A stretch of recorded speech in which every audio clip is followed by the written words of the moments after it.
부터 5절입니다. 요한복음 9장 1절부터 5절.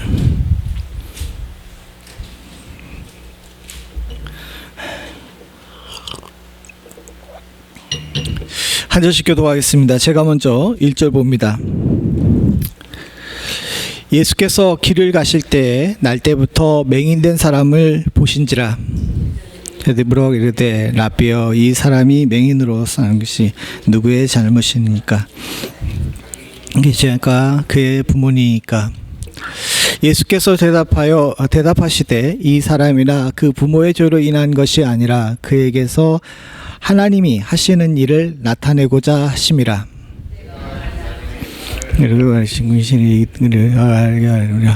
밤에 오니 그때는 아무것도 할 수 없느니라. 같이 있습니다.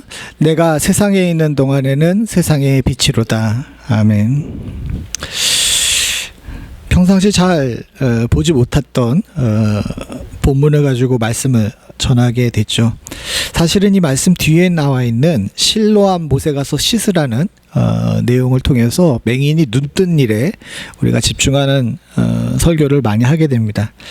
그리고 사실 그게 중요하기도 해요. 주님께서 실로암 못에 가서 씻으라 하시면서 맹인들의 눈을 뜨게 하신 것도 굉장히 중요한 내용인데, 저는 이 사순절을 맞아가지고 조금 다른 관점에서 본문을 볼 필요가 있다라고 생각을 합니다. 그리고 우연치 않게 성경을 읽다가 오늘 이 부분에서 제가 우리가 사순절 하게 되게 되면 예수 그리스도의 고난에 대해서 이야기를 하는데, 이 고난을 이야기를 하면서 우리는 감성적 접근을 하는 경향이 많다라는 것들에 대한 생각을 하게 됐어요. 사실은 사람은, 특별히 한국인들은 되게 감수성이 풍부합니다. 한국 사람들처럼 공감을 잘하고 잘 우는 민족도 없어요. 왜냐하면 우리 민족의 기본적인 정서가 뭡니까? 한이잖아요. 한. 슬픔의 정서가 우리 민족의 기본 정서이기 때문에 그런지 모르지만 내가 아픈 것도 슬프고 남이 아픈 것도 슬픈 민족입니다. 참 희한하죠. 남이 잘 되는 거 배 아파하는 것도 제일 잘하는 민족이 우리인데, 남이 아픈 거에 같이 슬퍼하는 것도 제일 잘하는 민족이 우리입니다. 그러다 보니까 전 세계 어떤 기독교인들보다도 예수 그리스도의 고통에 대해서 정서적 접근을 하는 것이 우리 한국 기독교인들이에요. 그러다 보니까 예수 그리스도의 고난이 주고 있는 의미와 그곳에 있는 생명, 그리고 그것을 통해서 우리가 무엇을 얻게 되는지에 관심을 많이 가지고 있는 서구 기독교인들에 비해서 한국의 기독교인들은 예수님이 십자가에 못 박혔다 그러면 우리는 딱 무슨 생각을 하게 됩니까? 예수님이 십자가에 못 박히셨다 그러게 되면 우리는 어떤 생각을 할 것 같아요? 성경은 분명히 그가 찔림은 우리의 허물이라고 얘기를 했는데, 한국 사람들은 예수님이 십자가에 못 박히셨다 그러게 되면 대부분 다 뭐라 하면 되게 아팠겠다라고 생각을 합니다. 이 차이가 뭔지 아시겠어요? 분명히 성경에서는 예수 그리스도의 고난에 관해서 그것을 나와 연결시켜 가지고 나를 구원하기 위한 희생으로 느끼게끔 이렇게 설명을 하고 있는데, 많은 경우에 우리들은 그 예수님이 고난을 당한 것을 정서적 접근을 해서 되게 아프시겠다, 왜 저렇게까지 사람들을 위해서 사랑해야 될까, 이 생각을 합니다. 그리고 기본적으로 느끼는 감정이 뭐냐 하게 되면 날 위해 십자가를 지신 것이 아니라 죄를 위해 십자가를 지셨다고 생각하는 경향이 많아요. 우리 성도들은 안 그런 것처럼 그렇게 하고 계시지만은 실제적으로 그렇게 느끼는 경우가 많답니다. 그리고 저도 그래요.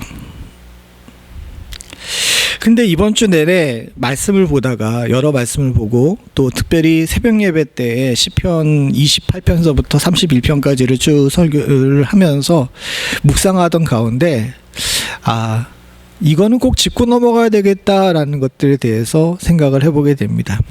사실은 왜 이런 문제를 얘기를 하냐 하게 되면, 아까 전에 제가 한국 사람들을 이야기하면서 정서적 접근을 한다고 이야기를 했지만, 사실은 그거는 그냥 제가 인트로를 위해서 여러분들에게 말씀을 드리는 것이지, 이 고난과 고통의 문제는 인간에게 있어서 굉장히 기본적인 논쟁거리이고 이슈입니다. 이 성경을 잘 생각해 보십시오. 성경의 기본적인 가장 중요한 내용이 뭡니까? 메인 스토리가 뭘까요? 예? 죄? 너무 그거는 또 슬프게 다가오는데요. 이 성경의 가장 기본적인 스토리는 뭐냐면 하나님이 천지를 창조하시고 그곳에 인간을 만드셨는데 인간이 죄로 타락하게 됐기 때문에 인간을 구원하는 내용입니다. 그래서 성경의 주인공은 하나님 그리고 예수님이세요. 인간에 대한 구원의 책입니다. 그래서 성경은 구원의 책인 거예요. 이게 메인 스토리가 맞습니다. 그런데 이 메인 스토리를 따라서 쭉 리듬이 흘러가고 있고 내용이 흘러가고 있지만 이 성경에서 구원이라는 주제만큼은 아니지만 그에 버금가는 만큼 많은 주제가 나오는데 그 중에 핵심적인 두 가지 주제를 꼽으라 그러게 되면 하나는 사랑이고 어떻게 하면 사랑하며 살 거냐는 거죠. 율법도 사랑에 관한 내용이고 복음도 사랑에 관한 내용이기 때문에 하나님이 우리를 사랑하신 것과 우리가 이웃을 사랑하는 문제, 이것이 성경의 귀중한 핵심 이슈입니다. 그리고 또 한 가지는 뭐냐면 고통의 문제예요. 고난의 문제. 성경에서 제일 처음 쓰여진 책은 창세기가 아니라 욥기입니다. 욥기가 제일 먼저 쓰여졌어요. 그리고 제일 뒤에 쓰여진 책이 계시록인데 이 제일 먼저 쓰여진 책과 제일 마지막에 쓰여진 계시록, 물론 계시록은 여러 가지 것들을 함께 있지만 이 두 가지 책의 가장 핵심적인 내용은 뭐냐? 인간이 고난을 어떻게 해석할 것인가라는 문제예요. 그리고 고난에 어떻게 대처할 것인가에 관한 문제입니다. 그리고 성경의 많은 부분에서 이야기하는 것들이 고난에 관한 것이죠. 대표적인 것으로 시편을 보게 되면 시편이 120편이나 되는데 그 120편 중에서 3분의 1 정도가 인간의 고난 속에서 하나님을 어떻게 만드는지에 대해서 나온 내용이라고 할 수 있어요. 그럴 정도로 성경은 고난에 굉장히 집중합니다. 그리고 그 고난을 어떻게 해석하는 것이 바른 믿음의 사람들의 해석인지에 대해서 우리들에게 교훈을 하고 있어요. 그래서 많은 신학자들이 이 고난에 관한 문제를, 성경에 나와 있는 고난의 문제를 해석하는 것들을 잘 설명하기 위해서 노력을 많이 했습니다. 여기 나온 이 사람은 C.S. 루이스라는 사람이에요. C.S. 루이스, 이 할아버지입니다. 이미 돌아가신 지 꽤 됐죠. 이 C.S. 루이스라는 분이신데 유명한 신학자이자 설교가이고 변증가였어요. 이분이 쓴 책 중에서 이 고난에 관한 이야기한 책이 고통의 문제라는 책이 있습니다. 이 C.S. 루이스는 굉장히 유명한 사람이에요. 여러분들 한 번쯤은 들어보셨을 텐데 이 사람이 누구냐 하게 되면 반지의 제왕 아시죠? 반지의 제왕을 쓴 톨킨의 친구이자 나니아 연대기라고 여러분들 영화로도 나왔던 그 소설책 있잖아요. 그 나니아 연대기를 쓰신 분입니다. 목사님이 진짜 신학 교수님이셨는데 이제 친구와 같이 둘이 이제 내기를 한 거예요. 둘이 판타지 소설을 쓰기로 해가지고 한 사람이 쓴 것은 반지의 제왕이 되고 한 사람이 쓴 건 나니아 연대기가 될 정도로 저 두 분이 학문적으로도 신앙적으로도 크게 교류를 하면서 글을 썼습니다. 일반 사람들에게는 나니아 연대기가 이분에게 있어서 가장 유명한 책이지만 신학자들과 믿는 사람들에게 있어서는 저 고통의 문제가 저분의 대표작이에요.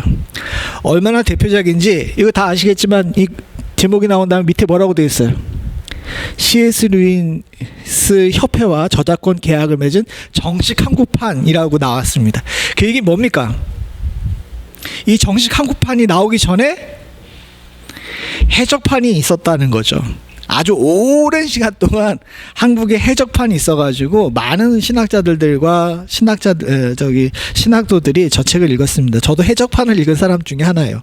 솔직히 말하게 되면 옛날에 한국에는 정식 계약을 맺었는지 해적판인지는 잘 구분이 안 되잖아요. 그러니까 출판사에 내주면 그걸 읽었는데 후에 이 책이 너무 유명해지게 되니까 정식으로 수입해가지고 정식 한국판이 나오게 된 것을 기념한 표지가 바로 이 표지입니다. 근데 저 책을 이 베스트셀러이긴 한데 그래서 여러분들에게도 이 책을 소개해드리고 싶긴 한데 차마 읽으라고는 얘기를 못하겠어요. 왜냐하게 되면 저 책이 그렇게 긴 책이 아니에요. 얇은 책인데 한 장 한 장 넘기는 것이 저한테 너무 고통스러웠습니다. 내용이 고통스러운 것도 있지만 너무 어려워요. 너무 어려워서 차마 읽으라고는 얘기를 못 하겠습니다.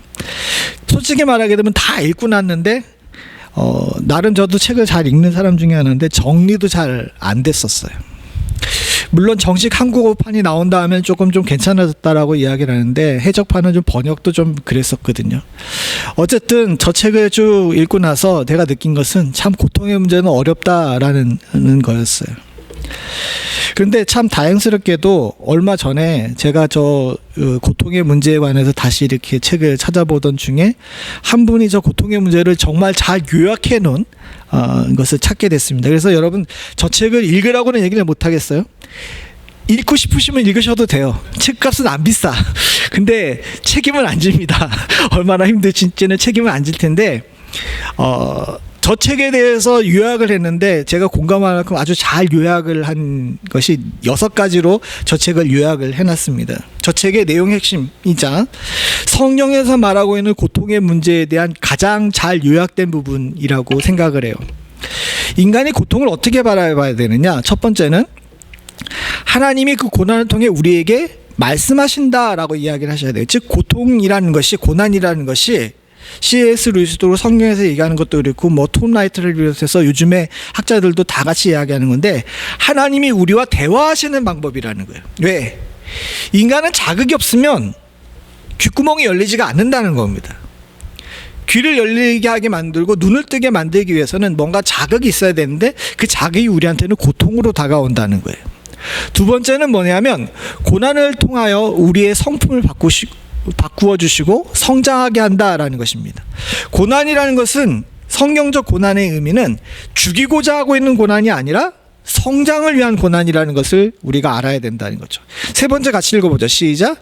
고난을 겪으면서 타인을 사랑하는 방법을 배우게 하신다. 또한 성경의 고난의 목적은 우리가 고난 그 자체를 통해서 나에게 집중하는 것이 아니라 다른 사람을 사랑하는 법을 배우게 만드는 것이 고난의 이유라는 겁니다. 네 번째 같이 읽어보죠. 시작. 믿음을 성장하게 하신다. 고난을 통해서 믿음이 떨어지는 사람도 있지만 사실은 고난의 진짜 목적은 믿음을 성장하게 하기 위해 하신 것이고 그와 연관돼서 다섯 번째도 마찬가지죠. 5번 같이 봅니다. 시작. 우리의 믿음을 시험하시기 위해서 고난을 사용하시기도 하신다. 연단의 도구로 고난이 사용된다는 겁니다. 그리고 6번째 같이 봅니다. 시작. 하늘의 소망을 두게 하는 유익이 있다.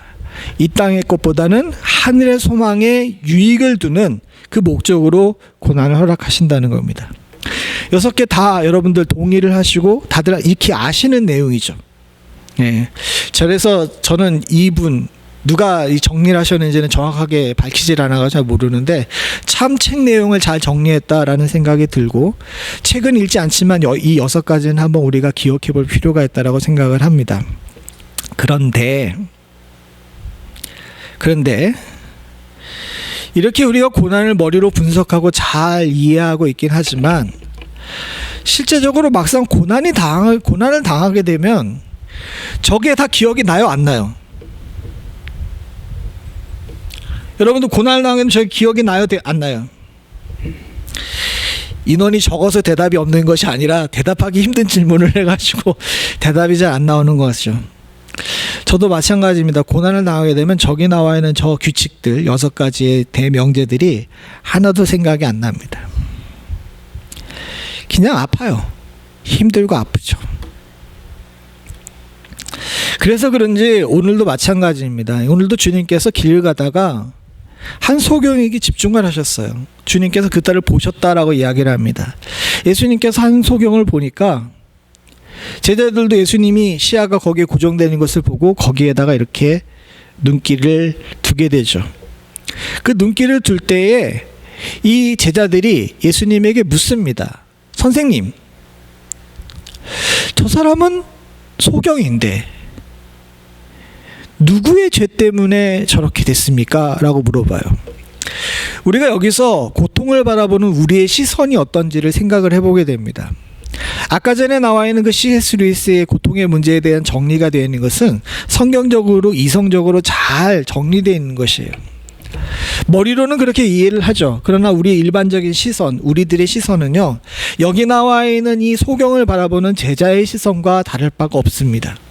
그 제자들이 물어본 것은 여기 나온 것처럼 제자들이 물어 이르되 라비어, 선생님이여, 이 사람이 맹인으로 난 것은, 이 사람이 지금 맹인이라는 고통을 당하고 있는데 누구의 죄로 인한 겁니까? 라고 이야기를 합니다.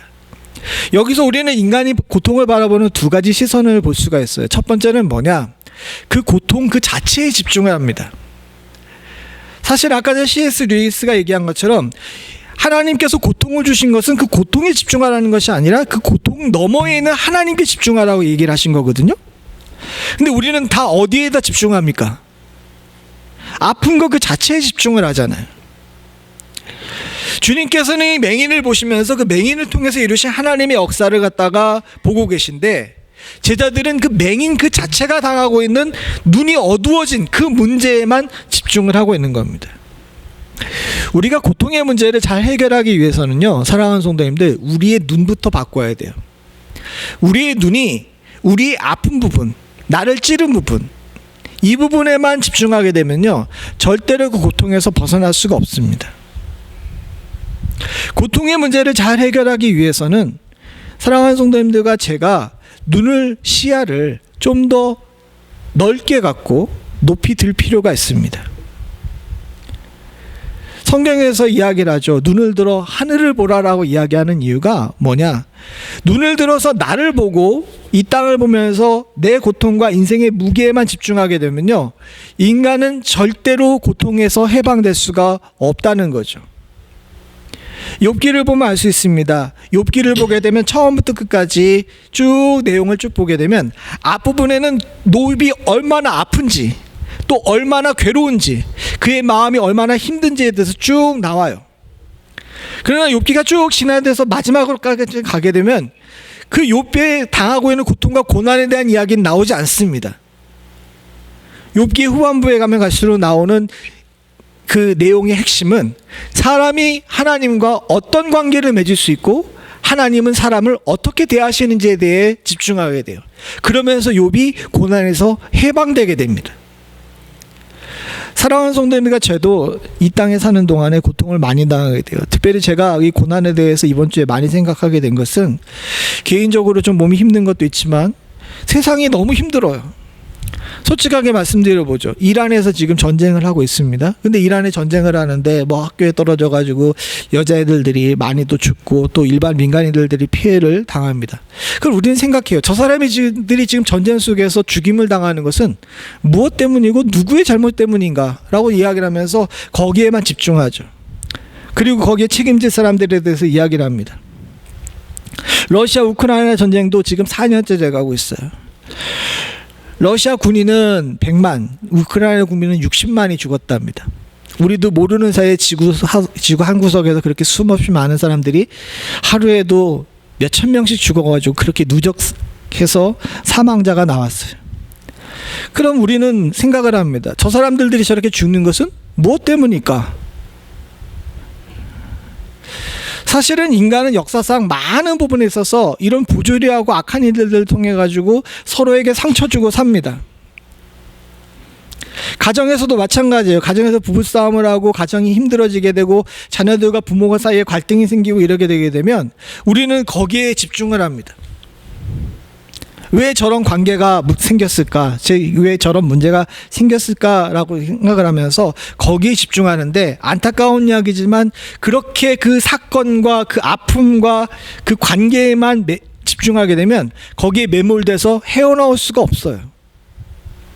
성경은 이야기합니다. 빨리 고개를 들고 거기에서 벗어나서 좀 한 걸음 멀리 떨어져서 넓게 보라는 거예요. 그렇게 되면 그 뒤에 뭐가 보이게 됩니까? 하나님이 보이시게 되는 거죠. 마찬가지로 우리들이 또 한 가지 문제는 뭐냐 하게 되면 자꾸 책임 소재를 찾아요.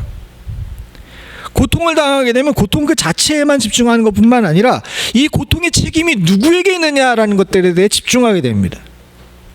고통의 책임이 누구에게 있느냐, 그래서 제자들도 예수님께 물어보죠. 누구의 죄 때문에 이 사람이 이렇게 고통을 당합니까? 누구 책임입니까? 라고 묻는 거예요. 그러면서 부연해 뭐예요? 자기 때문입니까? 부모 때문입니까? 아마도 이 사람들은 듣고 싶은 얘기가 부모 때문일 거라는 얘기를 듣고 싶었을 거예요. 왜? 이 사람 날 때부터 소경이었거든요. 사실 날 때부터 아이가 그렇게 됐으면 누구 책임이냐고 따지는 것은 절대로 도덕적이거나 절대로 철학적이지 않아요. 굉장히 법리적이죠. 책임을 따지면서 그 책임을 따져가지고 이 잘못이 누구 때문이냐면 거기에다가 벌을 주고 싶어하는 것이 인간의 감정입니다. 예를 들어가지고 한 아이를 낳았어요. 산모가 아이를 낳았는데 이 산모가 기형아야. 그럼 이 기형아가 난 것은 누구의 잘못입니까?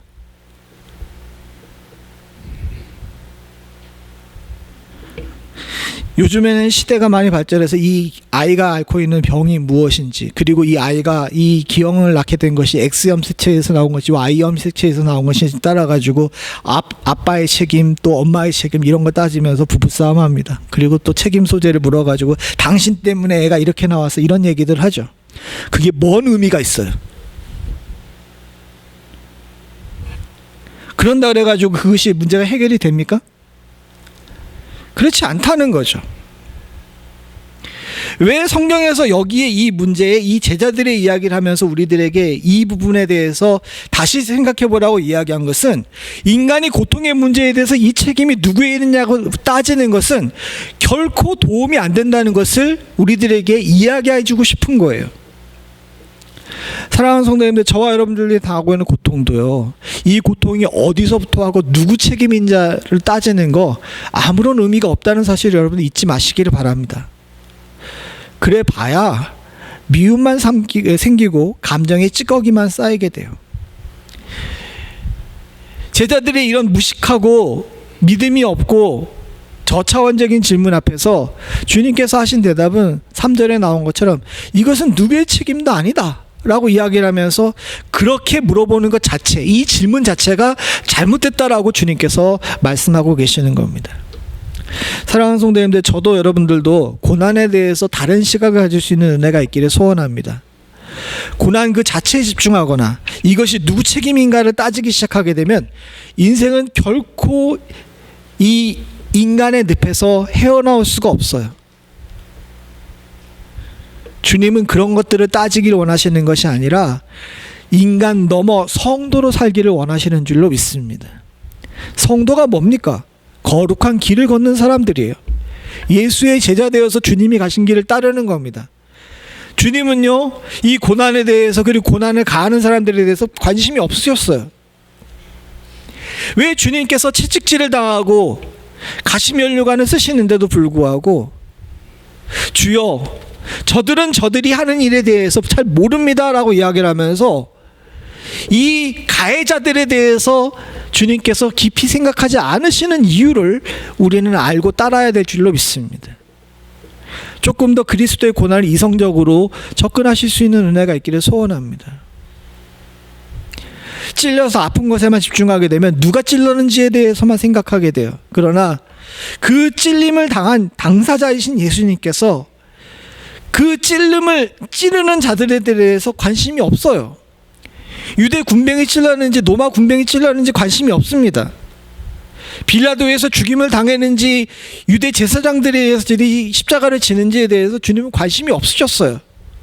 주님의 관심은 딱 한 가지에만 있었습니다. 하나님의 뜻을 나를 통해서 이루어 인간을 구원하는 것, 거기 하나에만 관심이 있으셨어요. 이게 진정한 예수 그리스도의 구원의 의미입니다. 우리도 그 부분을 따라가기를 원한다면 사랑하는 성도님들, 여기 있는 제자들과 같은 어리석은 질문을 나의 인생에 던지지 말아야 됩니다. 여러분의 인생을 피곤하게 만드시는 사람들이 있죠.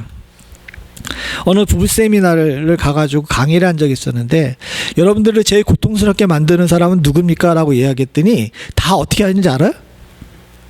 저 캘리포니아에 있을 때 부부 세미나를 한 번 한 적이 있었거든요. 그래서 물어봤어요. 거기서 이제 처음에 들어가면서 여러분들이 제일 고통스럽고 힘들게 만든 사람이 누굽니까? 라고 물어봤더니 다 어디를 봤을까요?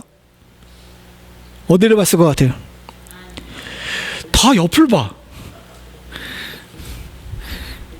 일제히 다 옆을 봐. 남자는 옆에 있는 아내를, 아내는 옆에 있는 남편을 바라봅니다. 그냥 그러고 나는데 딱 뭐 잠깐 10초 정도 정적이 이르면서 저도 당황했어요. 사실은 그런 대답이 나오길 원하고 그 질문을 던진 것이 아니었거든요.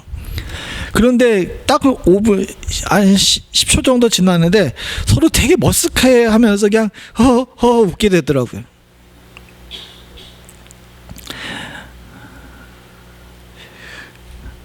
그럴 거면 왜 같이 삽니까? 사랑하는 성도님들, 우리가 그렇게 고통의 문제에 대해서 누군가의 책임에 대해를 생각하게 되게 되면 함께 살 수 있는 사람이 없어요. 우리는 주님이 고통을 바라보는 방법을 닮아가야 합니다.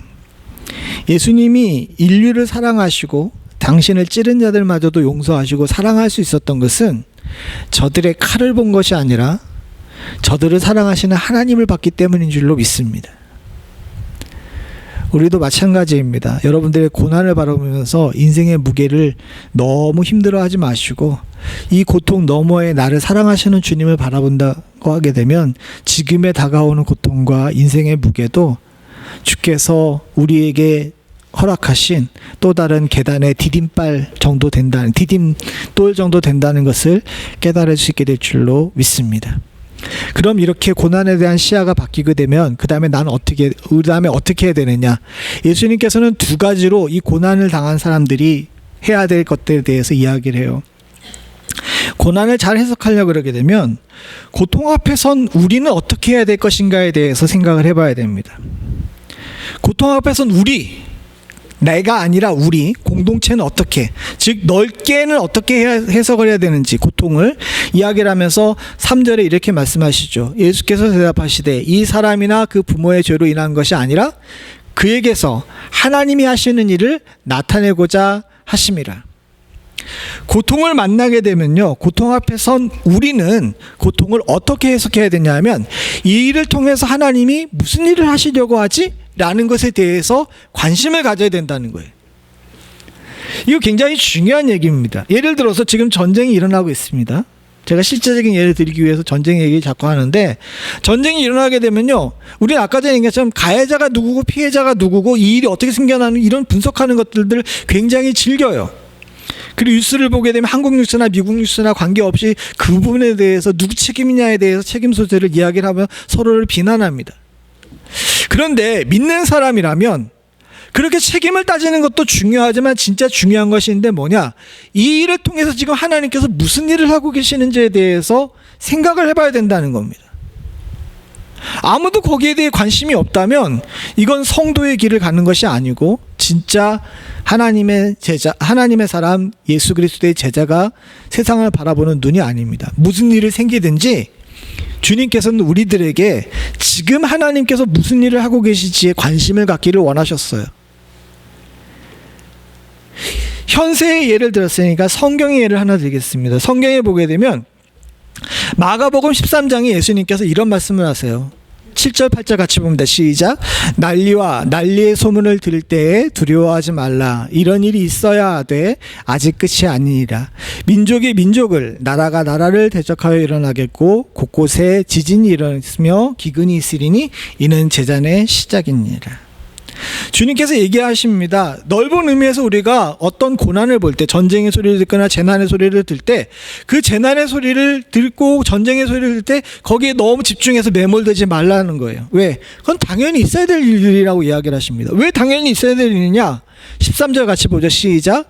또 너희가 내 이름으로 말미암아 모든 사람에게 미움을 받을 것이나 끝까지 견디는 자는 구원을 받으리라. 물론 앞부분은 조금 좀 내용이 여기랑 안 맞지만은 끝에 있는 것이 중요하죠. 이 모든 일이 결국은 무엇으로 가는 길입니까? 구원으로 가는 길이라는 거예요. 전쟁과 재난이 왜 구원으로 가느냐라고 생각을 한다 그러면 여러분 마가복음 13장을 갖다가 다시 한번 쭉 읽어보시기 바랍니다. 여기서 그걸 다 다루기는 그러니까 그건 여러분들의 집에 가서 읽어보시는 것으로 숙제로 하고, 여러분들 잘 생각을 해보세요. 주님께서 이야기를 하십니다. 세상에 일어난 여러 고통을 볼 때 고통 앞에 선 성도들, 교회, 즉 우리는 어떻게 바라봐야 되느냐? 하나님께서 지금 인류를 구원하시기 위해 일하고 계시다는 것들을 발견할 수 있는 능력을 가져야 된다는 거예요. 물론 그런 잘못된 일들, 전쟁의 가해자들이나 전범들 같은 경우 공의를 세우기 위해서 벌을 주고 책임 소재를 밝히는 게 중요하죠.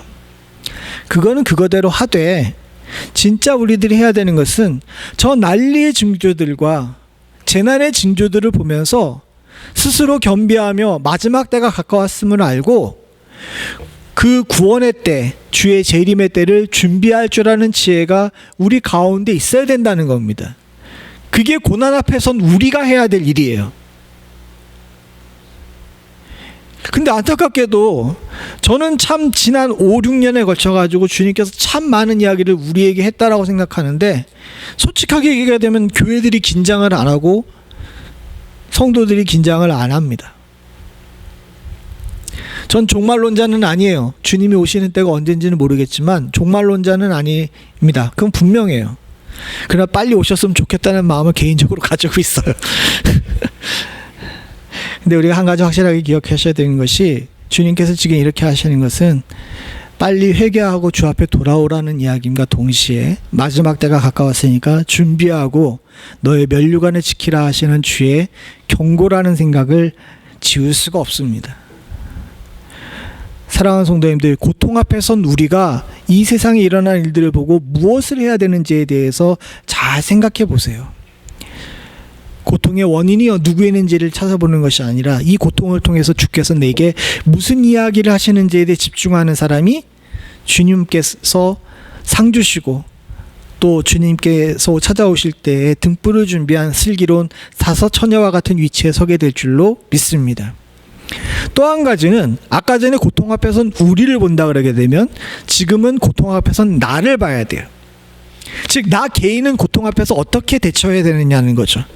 여기에 대해서 주님께서는 딴 얘기 안 하시고 직접 몸으로 실천해 보이셨습니다. 4절 5절 같이 보죠. 시작. 때가 아직 낮음에 나를 보내신 이의 일을 우리가 하여야 하리라. 밤이 오리니 그때에는 아무 일도 할 수 없느니라. 내가 세상에 있는 동안에는 세상의 빛이로라. 사실은 이 내용이 잘 이해가 되지 않아요. 주석을 갖다가 많이 찾아봤는데 주석자들마다 전혀 다른 얘기를 쓰고 있습니다. 그래서 제가 나름대로 잘 생각을 해봤어요.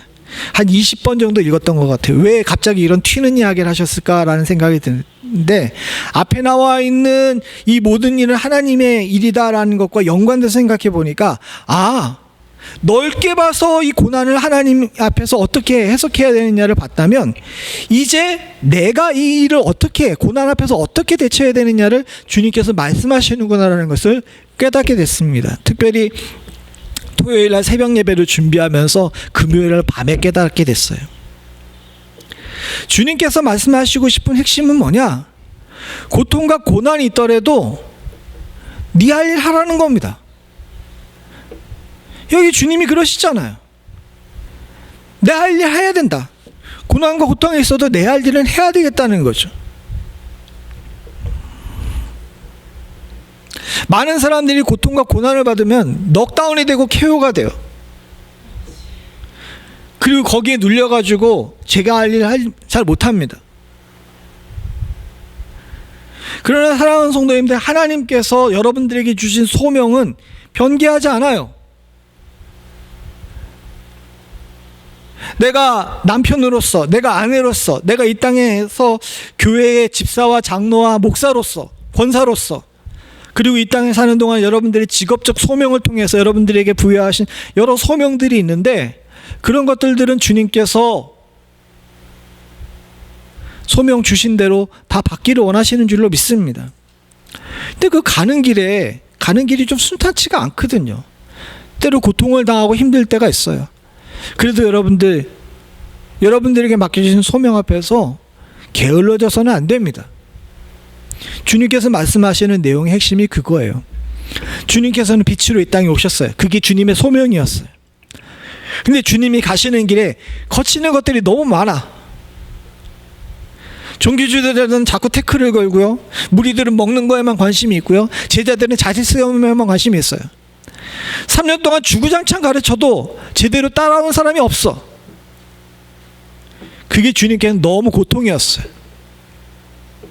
겟세마네 동산에서 왜 눈물 흘리면서 땀 흘리면서 그렇게 기도하셨겠습니까? 죽는 게 싫으셔서? 아닙니다. 그동안에 3년 동안 그렇게 했지만 열매가 없어, 열매가. 그게 아마도 주님께 가장 큰 괴로움이었을 겁니다. 그러나 주님께서 기도하셨죠. 나의 원대로 마시고 아버지의 원대로 하십시오.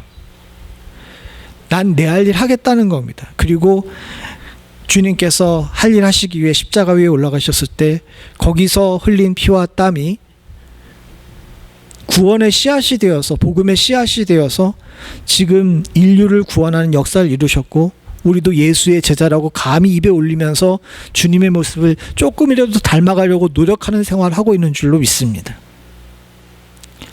사랑하는 성도님들, 고난 앞에서 여러분들의 일을 놓치지 마십시오. 놓치지 않고 여러분들의 책임을 다하는 것이 그리스도인의 삶입니다. 또 한 가지 중요한 것이 있는데 제가 금요일날 저녁에 깨달은 거예요. 시편 31편을 보다가 7절 8절의 말씀 앞에서 이것 때문에 이 말씀이 나왔구나라는 생각이 들더라고요. 7절 8절 같이 봅니다. 시작. 내가 주의 인자하심을 기뻐하며 즐거워할 것은 주께서 나의 고난을 보시고 환난 중에 있는 내 영혼을 아셨으며 나를 원수의 수중에 가두지 아니하시고 내 발을 넓은 곳에 세우셨음이니라. 고난 속에서 우리가 또 한 가지 알아야 될 것은요, 나 개인과 하나님 사이의 관계가 깊어지는 것을 깨달아야 될 줄로 믿습니다. 나의 고난을 보시고 환난 중에 있는 내 영혼을 아셨다. 저 말이 저는 얼마나 크게 위로가 되고 힘이 되는지 모릅니다. 고난과 고통 속에 있을 때 많은 사람들이 느끼는 가장 큰 감정은 뭐냐? 외로움이에요. 누가 대신 아파주지 않거든요. 근데 다윗은 내가 고난 중에 있을 때 나의 고난을 보시고, 이 보셨다라는 얘기는 그냥 봤다라는 의미도 있지만은 히브리어에는 중의적 의미로 봤다라는 의미 자체는 공감했다는 의미도 있거든요. 그러니까 주님께서 나를 보시고 환난 중에 있는 내 영혼을 아셨다.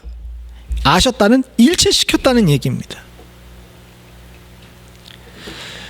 사랑하는 성도님들, 여러분이 고통과 고난을 당할 때 여러분들이 분명히 아셔야 되는 것은 뭐냐? 세상 모든 사람들이 내 고난이 뭔지를 잘 몰라도 주님께서는 나와 함께 하셔서 이 고통에 동참하고 계시다는 것을 깨달을 수 있는 귀한 권리를 얻었음을 잊지 말아야 될 줄로 믿습니다. 그게 아까 전에 C.S. 루이스가 되게 어렵게 얘기한 이야기 중에 하나 나오는 게 그거예요.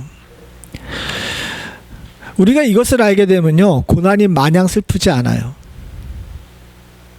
고통 그 자체에 집중하거나 이 고통이 어디서 왔는지 책임 소재를 묻지 않고 나와 영혼을 맞추시는 주님을 만나게 되면 이 고난이 도리어 나에게 큰 유익이 되는 축복이 있게 될 줄로 믿습니다.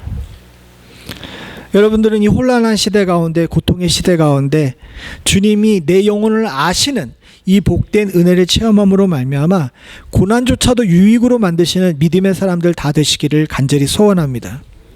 마지막으로 한 가지만 더 생각을 하고 마치도록 하죠. 시편 119편에 보게 되면 쭉 읽어봅니다. 시작. 고난당하기 전에는 내가 그릇 행하였더니 이제는 주의 말씀을 지키나이다. 주는 선하사 선을 행하시오니 주의 의뢰들로 나를 가르치소서. 교만한 자들이 거짓을 지어 나를 치려하사오나 나는 전심으로 주의 법도를 지키리이다. 그들의 마음은 살쪄서 기름덩어리 같으나 나는 주의 법을 즐거워하나이다. 고난당하는 것이 내게 유익이라. 이로 말미암아 내가 주의 율례를 배우게 되었나이다. 주의 입의 법이 내게는 천천금보다 좋으니이다. 사랑하는 성도님들, 고난을 통해서 시편 기자가 얘기하죠. 고난당하는 것이 내게 유익이다. 고난으로 말미암아서 내가 살게 됐다라고 이야기를 하는 겁니다. 심리학에 보게 되면 화분 효과라는 내용의 규칙이 있어요. 화분 효과가, 심리학에서 말하는 화분 효과는 두 가지인데, 하나는 긍정적인 효과고 하나는 이제 부정적인 효과입니다. 긍정적인 효과는 뭐냐면 집에서 화분을 키우게 되면 사람이 정서적으로 편안하게 된다는 거예요. 다 아시죠? 이 화분 효과는 상대적으로 유명한데 또 다른 화분 효과는 잘 사람들이 몰라요. 이 부정적인 의미의 화분 효과를 처음 이야기한 사람은 칼훈이라는 사람인데, 이 심리학자가 한 가지 연구를 했습니다. 이만한 웅덩이를 파고 쥐가 1300마리 정도가 편안하게 살 수 있는 환경을 제공했어요. 그리고 8쌍의 쥐를 넣습니다. 그러니까 쥐가 먹이도 풍부하죠, 깨끗하죠, 아무도 거기에 건드리지 않죠. 그러니까 쥐가 어떻게 되겠습니까?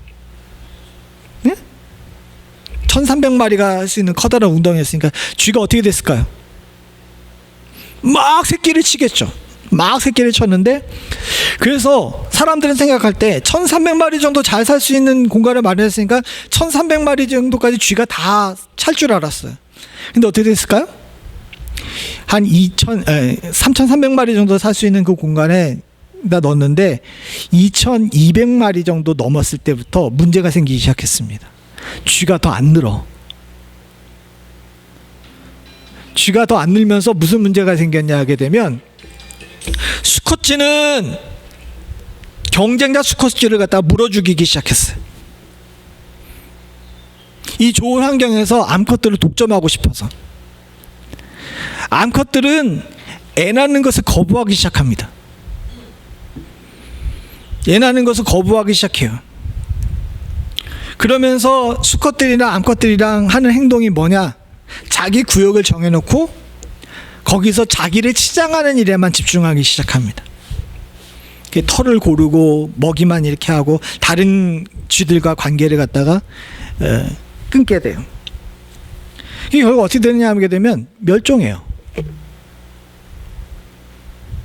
이게 지금 소위 말해서 선진국들이 겪고 있는 인구 소멸에 관한 설명을 하는 이 설명이라고 이야기를 하는데, 물론 그 화분 효과를 갖다가 좀 간단하게 이야기한 또 다른 화분 효과가 있습니다. 제가 말하고 싶은 것은 바로 이겁니다. 어느 날 쥐가 쌀독에 빠졌어요. 쌀독에 빠졌는데 쥐가 나오려고 노력을 하는데, 여러분들 다 아시지만 옛날 항아리 쌀독이 얼마나 미끄럽습니까? 쥐가 나와요, 못 나와요? 그럼 쥐가 다음에 어떻게 행동했을까요? 예? 쥐가 쌀독에 빠지면 그 다음에 어떻게 할 것 같아요? 처음에는 나가려고 온갖 노력을 다 하는데 어떻게 하겠습니까? 그 다음에는 그냥 쌀을 먹어요. 배고프니까 앞에는 쌀을 먹었는데, 이게 달콤해 안 달콤해? 달콤하죠. 쌀은 씹으면 씹을수록 달콤합니다. 천적도 없죠. 먹이도 풍부하죠. 그러니까 쥐가 더 이상 탈출하려고 노력하지 않아. 그럼 어떻게 됩니까? 쌀독에 쌀이 떨어질 때까지 쭉 가는데, 마지막에 가서야 쥐가 상황이 큰일 났다라는 사실을 알고 나오려고 노력하는데, 쌀독은 더 깊어졌죠. 나와요, 못 나와요? 못 나오고 3일 만에 죽습니다. 이게 심리학에서 말하는 화분 효과예요. 여기서 얘기하고 있는 핵심은 뭐냐? 만약에 자극이 없게 되면 쌀독에 빠진 쥐처럼 나도 모르는 사이에 서서히 죽어가는 것이 인간입니다. 여러분들, 왜 우리들에게 고난과 고통이 있는지에 대해서 잘 생각을 해보세요. 성경에서 고난에 관해서 이야기한 아주 유명한 책이 욥기임과 동시에 신약에는 베드로 전서예요. 베드로 전서에서 베드로 사도가 고통을 당하고 있는 성도들과 교회를 향해서 이야기한 것이 있는데, 고난이 우리를 살리고 있다는 내용이 그것의 핵심입니다. 성도들의 기도를 들어보게 되면, 제 자신의 기도도 들어보게 되면 가장 많이 하는 기도가, 하나님 고난당하지 않게 해주세요, 고난에서 벗어나게 해주세요라고 기도합니다. 당연한 기도예요. 시편에도 그렇게 기도한 기도들이 많죠.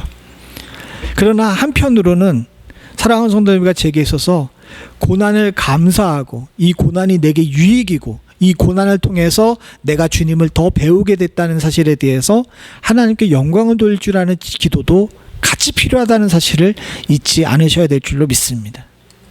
안 그러면 쌀독에 빠진 쥐처럼 죽어요.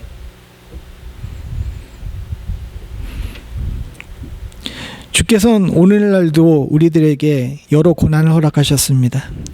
건강의 고난, 물질의 고난, 때로는 교회들이 겪고 있는 여러 가지 분란의 교난도 있고요. 또 서서히 여러 가지 일들을 겪게 되는 고난들도 있습니다. 그러나 사랑하는 성도님들, 이 모든 일들 앞에서 우리가 어떻게 행동하느냐에 따라서 우리들에게 주신 하나님의 은혜의 질과 강도가 달라지는 것을 우리는 잊지 않아야 될 줄로 믿습니다. 진짜 교회는요, 높다란 건물과 커다란 강대상 그리고 많은 사람의 숫자가 진짜 교회가 아닙니다. 진짜 교회는 성도 개개인이 하나의 살아있는 교회로서 주께서 이야기하실 때 듣고 들은 대로 순종할 줄 아는 것이 교회인 줄로 믿습니다. 그리고 C.S. 루이스가 아까 전에 제일 처음 얘기한 것처럼 하나님께서 인간에게 하시는 가장 보편적인 대화의 수단이 고난이에요. 그리고 우리는 그 고난에 맞춰가지고 하나님께 기도합니다. 이게 대화의 수단인 거예요. 그 대화가 제대로 잘 되고 그 대화한 결과를 제대로 삶에 적용시킬 줄 아는 지혜가 있다면 우리는 어디서든지 주의 사람으로 살 수 있는 능력을 갖게 될 줄로 믿습니다. 저와 여러분들이 진짜 고통의 멍에를 벗으실 수 있는 축복이 있기를 간절히 소원합니다. 같이 기도하시겠습니다. 하나님 아버지, 우리가 고난을 통해서 또 이 고난을 기념하는 사순절을 통해서 우리들에게 다가온 고난의 의미를 진정으로 다시 한번 생각해 봅니다. 생각하고 보니 저희들이 당하고 있는 여러 가지 고난들은 주께서 부르시는 부름의 종소리였고 우리는 그 부름 앞에서 제대로 잘 대답해야 되는 믿음의 사람들임을 다시 한번 깨닫습니다. 고난 그 자체에 집중하거나 이 고난이 누구 책임인가에 대해서 묻는 사람이 아니라 이 고난을 통해서 하나님께서 무슨 일을 하고 계시는지, 이 고난을 통해서 내게 주께서 어떤 유익을 주시는지에 대해서 감사하며 그것을 깨달을 줄 아는 복된 지혜로운 사람이 저희들 되어서 진짜 고통으로부터 해방될 수 있는 우리 될 수 있도록 주님 도와 주시옵소서. 세상이 온통 고통 속에 허우적대고 있습니다. 전쟁의 소리가 끊이지 않고 재난의 소리가 멈추지 않으며 경제적으로도 많은 사람들이 고통을 받고 있는 시대 속에 저희들 살고 있습니다.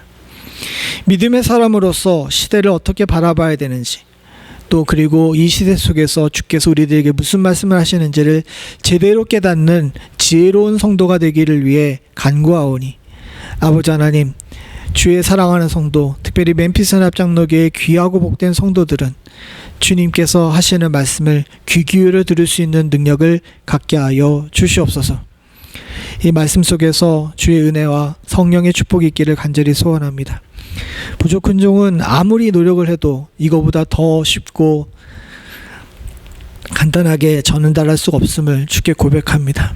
입술이 둔해서 잘못 전한 것도 분명히 있을 줄로 압니다. 그러나 사랑하는 성도님들이 성령의 은혜로 제대로 잘 깨닫고 하나님께서 우리를 향해 어떤 마음을 품으셨는지를 알아 위안을 얻고 위로 얻으며 힘을 얻을 수 있는 축복이 있기를 간절히 소원합니다. 사랑하는 성도들을 붙들어 주시사 시대에 지지 않을 수 있도록 주님 도와주시옵소서. 모든 말씀 예수님의 이름으로 간절히 기도드립니다. 아멘. 다 일어나셔서 찬송가 272장 찬송 부르시며 준비하신 예물 하나님께 드리겠습니다.